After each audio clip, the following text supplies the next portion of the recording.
And so just like in this example of in my 20s, approaching it from the perspective of like checking those boxes, right? Again, using air quotes if you're not watching, but like um going to college, getting the degrees, starting a like getting married at 21, which zero regrets on that. It's been amazing. And there's, I think, so many beautiful things about getting married young, but also like your children.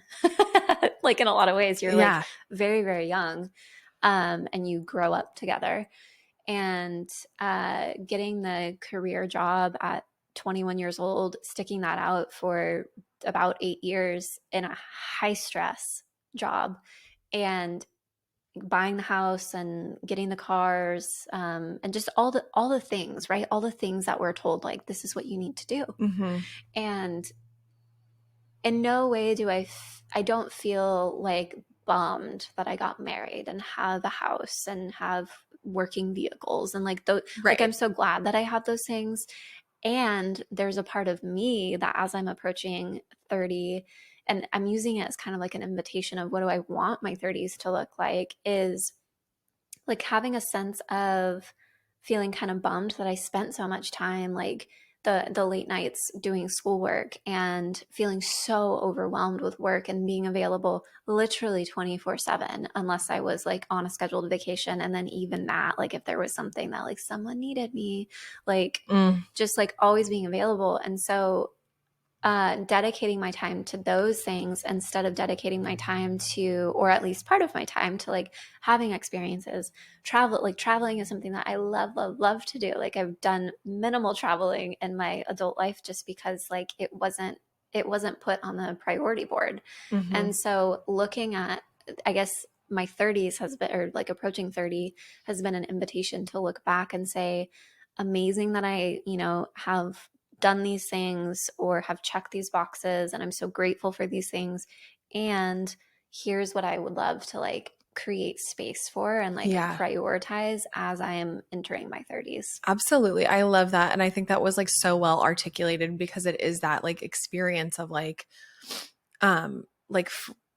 first of all, like as you were talking about like how, when you get married young, like you grew up together. And Yeah. as you said that, I like had this moment of just realizing, and it's funny because my roommates from college that I'm still really close with, Mhm. we've said this to each other, is like we grew up together, like we became Mhm. adults together. And Yeah. so it was like girlhood at its finest. Yeah. But like those experiences would not change them, made so many beautiful memories. Yeah.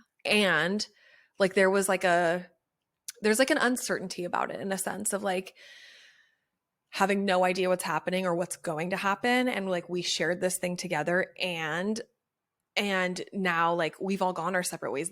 They're like married or in like their like partnerships Yeah. and in their careers now, because like again, this is where I say the late bloomer thing about myself is like after, moving to Los Angeles at 18, going to acting school, and then like, at the end of that being like, I actually need to be committed to a psych ward. And then Yeah. also like going on auditions for like a couple months, Mhm. and very quickly like, doing the things I needed to do to like excel my career, and just hating every second of it and Yeah. being like, oh, I need to like pivot. Mhm. So for me, the pivot, like they pivoted into school like very quickly. Um, one of my roommates like left LA within 6 months, or after, she completed like her time at a theater. She was like, I'm out, back to school. And then uh Meredith and I, who stayed in LA, like going to school, well in LA, like doing online, but like Yeah. not really. I mean, I had no direction in it. I had no Sure. idea Yeah. what I was doing. I was like, and then ultimately, like in I think like a year and a half, 2 year period after school, it might have been like more like 2 years, just being like, okay, I can't stay in this city. I need to get out of here. I need to get like grounded in something that has roots. And Meredith was like, oh, I'm going to go back to university. And I was like, I'm going to go home. I have no idea what I'm going to do there though. Like, Yeah. I'm just going to go